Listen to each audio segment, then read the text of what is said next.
வணக்கம், welcome back to the channel நாமும் business செய்யலாம். ஸோ இன்றைக்கி நம்ம பார்க்க போகிற பிஸ்னஸ் என்ன அப்படின்னா பெரும்பாலும் நம்ம இந்த ஒரு பொருளை பயன்படுத்திட்டு தான் இருப்போம். டெய்லி நம்மளுடைய சமையல் அறையிலையும் சரி, நம்மளுடைய வீடுகள்லையும் சரி, நம்ம வாங்கக்கூடிய வெளியில் உணவு வாங்கக்கூடிய ஹோட்டல், ரெஸ்டாரண்ட்ஸ் எல்லா இடத்துலையுமே நம்ம பார்க்கக்கூடிய ஒரு பொருள். ஸோ இந்த பொருள் எப்படி ரீயூஸ் பண்ணலாம் அப்படின்ட்டு பார்க்க போகிறோம். அது என்ன அப்படின்னு பார்த்தோம்னா சமையல் எண்ணெய். ஸோ இந்த சமையல் எண்ணெயே நம்ம என்ன பண்ண போகிறோம் அப்படின்றது தான் இன்னையோட பிஸ்னஸ் கான்செப்ட். ஸோ இந்த பிஸ்னஸ் கான்செப்ட் பற்றி நம்ம ஃபர்தராக பார்க்குறதுக்கு முன்னாடி நம்ம சேனலுக்கு புதுசாக வந்திருக்கிற வியூவர்ஸ் நம்ம சேனலுக்கு மறந்துடாமல் சப்ஸ்கிரைப் பண்ணுங்கள், நம்ம சேனலை சப்போர்ட் பண்ணுங்கள். உங்களுடைய சப்ஸ்கிரிப்ஷனும் சப்போர்ட்டும் தான் நம்ம சேனலை ரன் பண்ண வைக்கிறது. ஸோ சப்ஸ்கிரைப் பண்ணதுக்கப்புறம் பக்கத்தில் இருக்கிற பெல் பட்டனை கிளிக் பண்ணுங்கள். ஸோ தட் நம்ம ரெகுலராக போஸ்ட் பண்ணுற வீடியோஸோட அப்டேட் உங்களுக்கு கிடைச்சிக்கிட்டே இருக்கும். ஸோ இன்றைக்கி நம்ம பிஸ்னஸோட கான்செப்டை பார்க்க போகிறோம். ஸோ என்ன அப்படின்னு பார்த்தோம்னா சமையல் எண்ணெய்.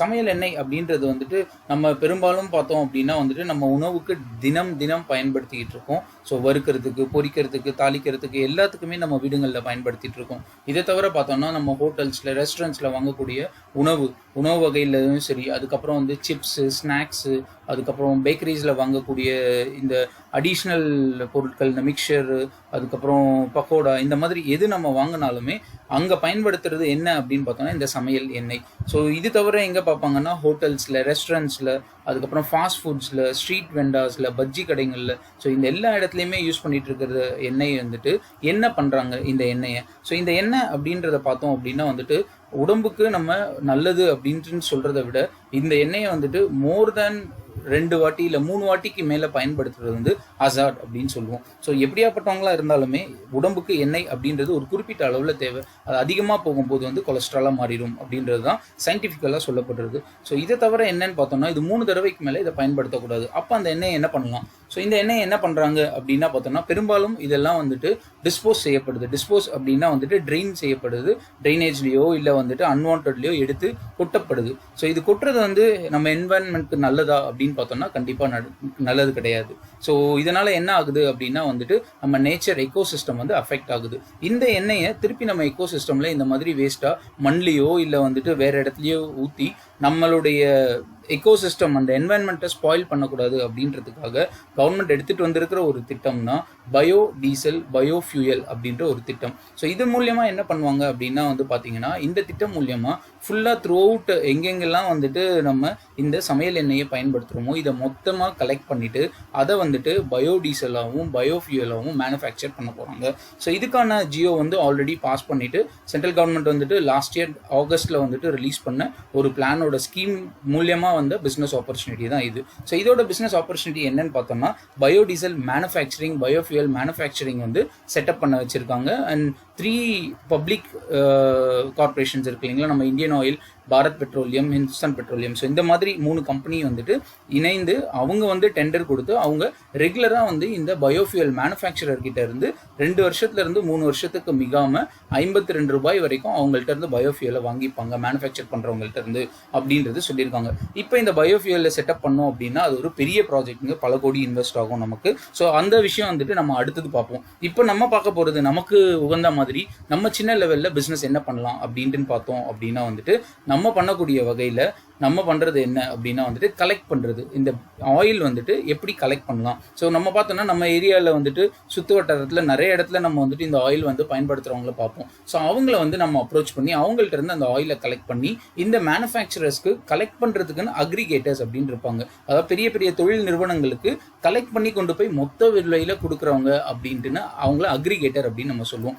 இந்த அக்ரிகேட்டர்ஸ் யார் என்ன அப்படின்ற விவரம் கவர்மெண்ட்டுடைய வெப்சைட்டே நான் டிஸ்கிரிப்ஷன் பாக்ஸில் உங்களுக்கு டைரக்ட் பண்ணியிருக்கேன். ஸோ அந்த டிஸ்கிரிப்ஷன் பாக்ஸில் இருக்கிற லிங்க்குள்ளே போனீங்க அப்படின்னா எந்த வெப்சைட் அப்படின்றது உங்களுக்கு மென்ஷன் ஆயிருக்கும். அந்த வெப்சைட்டில் போயிட்டு நீங்கள் டைரெக்டாக இந்த அக்ரிகேட்டர்ஸோட லிஸ்ட் எடுத்து அவங்கள நீங்கள் டைரெக்டாக ரீச் பண்ணி பார்த்துக்கலாம். ஸோ அவங்கள்ட்ட நீங்கள் என்ன பண்ணணும் அப்படின்னா மெயில் பண்ணியோ இல்லை அவங்கள ஃபோனில் தொடர்பு கொண்டோ நீங்கள் ரீச் பண்ணி பார்க்கலாம். த்ரூ அவுட் இந்தியாவில் இந்த அக்ரிகேட்டர்ஸ் இருக்காங்க. அதாவது சென்னை, தமிழ்நாடு, ஆந்திரா, தெலுங்கானா அப்படின்ட்டுன்னு கர்நாடகா, மகாராஷ்டிரா, அந்த மாதிரி நார்த்தில் எல்லா இடத்துலையுமே இந்த அக்ரிகேட்டர்ஸ் இருக்காங்க.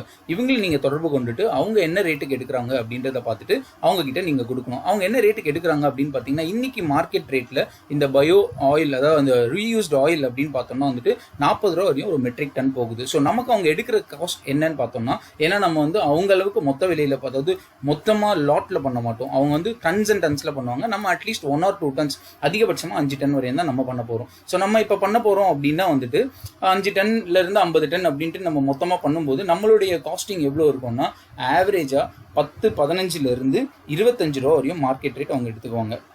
ஸோ ஆயிலோட குவாலிட்டி, அதுக்கப்புறம் ஆயில் வந்து எந்த அளவுக்கு பியூராக இருக்குது அப்படின்றத பார்த்துட்டு அதோடைய கன்சிஸ்டன்சி எல்லாம் செக் பண்ணிவிட்டு அதை பேஸ் பண்ணிவிட்டு 15 ரூபாயிலேருந்து ஆரம்ப விலையை அதிகபட்சமாக 25 ரூபா வரையும் அவங்க எடுத்துக்குவாங்க. ஸோ இதனால் நமக்கு என்ன பெனிஃபிட் அப்படின்னு பார்த்தோம்னா, நம்ம கலெக்ட் பண்ணுற இடத்துல இந்த ஆயிலை ஒரு ரேட் கொடுத்து எடுத்துக்கணுங்க. ஸோ நம்ம எடுக்கிறது வந்து தோராயமாக இப்போ பார்க்குறோம் அப்படின்னா வந்துட்டு 5 ரூபா அந்த ஆயில் நம்ம போட்டு எடுக்கிறோம், இல்லை 10 ரூபா வரையும் போட்டு எடுக்கிறோம் அப்படின்னா மார்க்கெட்டில் நம்ம விற்கக்கூடியது குவாலிட்டி பேஸ் பண்ணி தான் மறுபடியும். ஸோ குவாலிட்டியை பேஸ் பண்ணி நம்மக்கிட்ட எடுக்கிறது 15 ரூபாயிலேருந்து 25 ரூபாய்க்கு ஈஸியாக எடுத்துருவாங்க.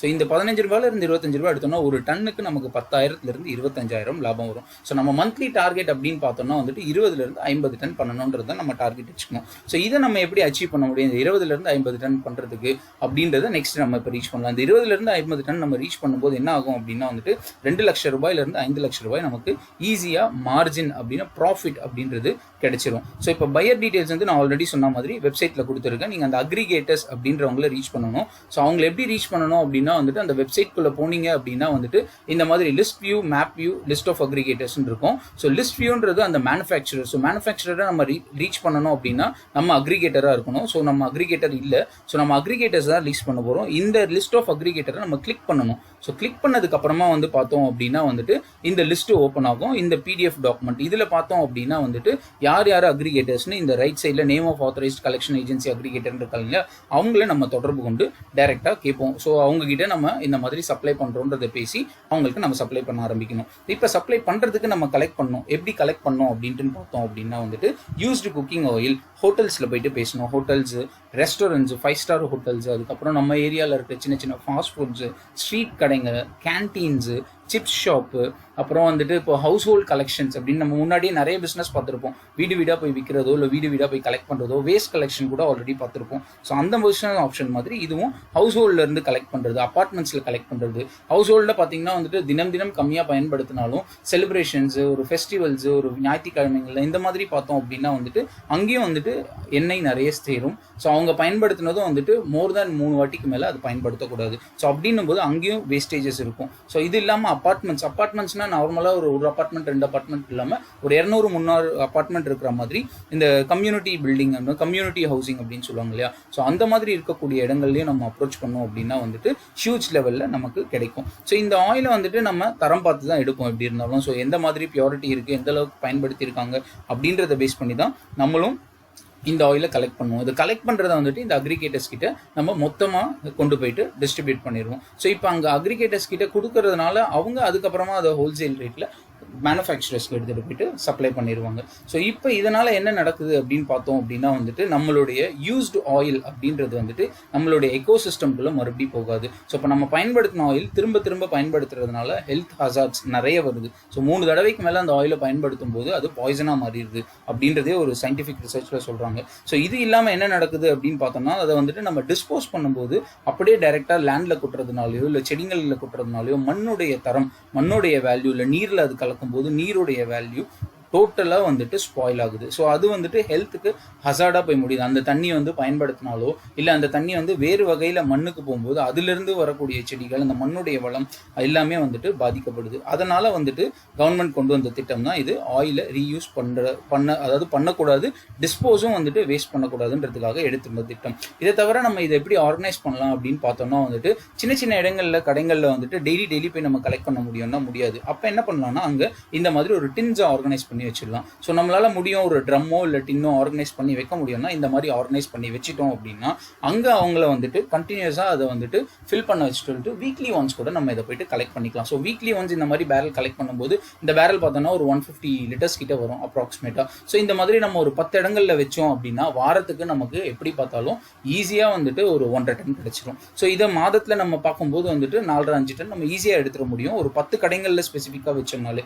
இதை தவிர என்ன பண்ணலாம் அப்படின்னா இந்த ரெஸ்டாரண்ட்ஸ்லேயும் நம்ம சொன்ன மாதிரி கிச்சன்ஸில் செட்டப்பில் இதே மாதிரியே போயிட்டு அங்கேயும் ட்ரம் வச்சுட்டு ட்ரம் மூலியமாக கலெக்ட் பண்ணுறது என்ன ஒரு அட்வான்டேஜாக இருக்குன்னா நம்ம வீக்லி ஒன்ஸ் ஒரு லோடு அப்படியே எடுத்துகிட்டு மொத்தமாக கலெக்ட் பண்ணிவிட்டு அது அவங்களுக்கு அங்கேயே பே பண்ணோமா எடுத்துகிட்டு போய் இங்கே அக்ரிகேட்டர்ஸில் எங்கே ட்ராப் பண்ணணும் அப்படின்னு கேட்டுட்டு அவங்கள்ட்ட கொடுத்துட்டு டேரெக்டாக பேமெண்ட்டும் வாங்கிக்கலாம். ஸோ இது எங்கே நீங்கள் இந்த அக்ரிகேட்டர்ஸை ரீச் பண்ணணுன்ற டீட்டெயில்ஸ் வந்து கீழே இருக்கிற வெப்பேஜ் மூலியமாக கொடுத்துருக்கேன். ஸோ அங்கே இருக்கிற வெப்பேஜ் மூலியமாக உங்களுக்கு வெப்சைட் ரூட் ஆகும். அங்கே போனீங்க அப்படின்னா வந்துட்டு இந்த மாதிரி ஒரு போர்ட்டல் இருக்கும். இங்கே வந்துட்டு நீங்கள் லிஸ்ட் ஆஃப் அக்ரிகேட்டர்ஸ் அப்படின்றத கிளிக் பண்ணிவிட்டு அதை செக் பண்ணணும். இந்த பிஸ்னஸ் பற்றி ஏதாவது டவுட் உங்களுக்கு இருந்தது அப்படின்னா, இதை எக்ஸ்பிளைன் பண்ணது இல்லாமல் வேறு ஏதாவது டவுட் இருந்தது அப்படின்னா கமெண்ட் செக்ஷனில் நம்ம கேளுங்க, டெஃபினட்டாக உங்களுக்கு ஆன்சர் பண்ணுறோம். இதை தவிர வேறு ஏதாவது பிஸ்னஸ் உங்களுக்கு சொல்லணும் அப்படின்னு நினச்சிங்க, இல்லை எக்ஸ்பிளைன் பண்ணணும், இல்லை அதை பற்றி டீட்டெயில்ஸ் ஷேர் பண்ணணும்னு நினச்சிங்கன்னா டெஃபினட்டாக சொல்லுங்கள், அதையும் நம்ம ஷேர் பண்ணலாம். ஸோ இன்னொரு இன்ட்ரெஸ்டிங் கான்செப்டோடு உங்களை சீக்கிரமாக மீட் பண்ணுறேன். அதுக்கு முன்னாடி இந்த வீடியோ உங்களுக்கு பிடிச்சிருந்தது அப்படின்னா வந்துட்டு லைக் பண்ணுங்கள்.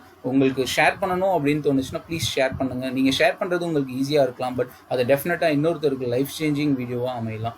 ஸோ இன்னொரு வீடியோவோட சீக்கிரமாக மீட் பண்ணலாம். Till then take care, bye by.